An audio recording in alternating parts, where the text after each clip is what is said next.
He's lived outside for 7 years, but he's not homeless. In reality, he has a home. It may not have 4 walls, but he leads a fulfilling life. You know, feral cats are like squirrels and birds. They're unsocialized and thrive in the wild. They're born outside and form colonies, but left unsterilized, they will continue the cycle of reproduction. There are groups on Delmarva that have a mission to break that cycle. Well, Susan Coleman is the director of the Community Cats Coalition. She's joined here by Lee Collings-Lampert, the director of the Cedarcrest Homestead Foster Tails and Kitten Rescue. Welcome, ladies, to DelmarvaLife. I want to talk a little bit about the prevalence of feral cats. How bad is it on the Delmarva Peninsula? It's really bad, and it's really not a cat problem particularly. I say it's a human being problem because people will get a cute little kitten and not get it fixed, and when it's no longer cute, they put it outside, and kittens become sexually mature at 4 months of age. So so you have kittens having kittens. So we work to prevent that. If you have outside cats, give us a call. We come right to the house, fix them, trap them, fix them, vaccinate them, and bring them back. Yeah, and I mean, we were talking about how cats, you know, they can live in the wild, but they can become a problem.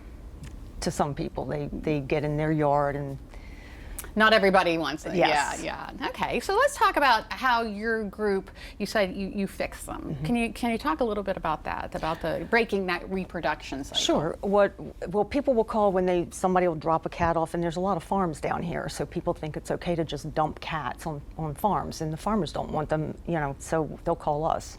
And what I'll do, I'll go out and assess the situation, see how many cats are there, and then we bring traps out, we'll trap them, take them to our clinic, get them fixed, vaccinated for rabies and distemper, and then we bring them back. Anything that's friendly, we try to get adopted out, but mainly if the cat has already lived outside and it's feral, then we put them back, as long as someone's going to continue to care for them. Right. And your group, your organization, is that your mission as well?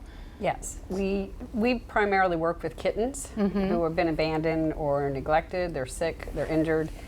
We also take on mommies who have had babies in the wild, so we'll bring them in with their babies and let the babies grow up in a safe environment, let mommy take care of them, and then the mommy usually goes back to her colony or goes back to a cat rescue or one of our rescue partners or that sort of thing. And sometimes we get them adopted out, so I mean, because a lot of the mommies that we have are kittens themselves. Yeah. So they still qualify as a kitten, and we have several right now that are still under a year old that are nursing babies. Now, do you have people who foster the kittens? Yes, we have, in our organization, we have about 15 fosters that take in kittens into their home.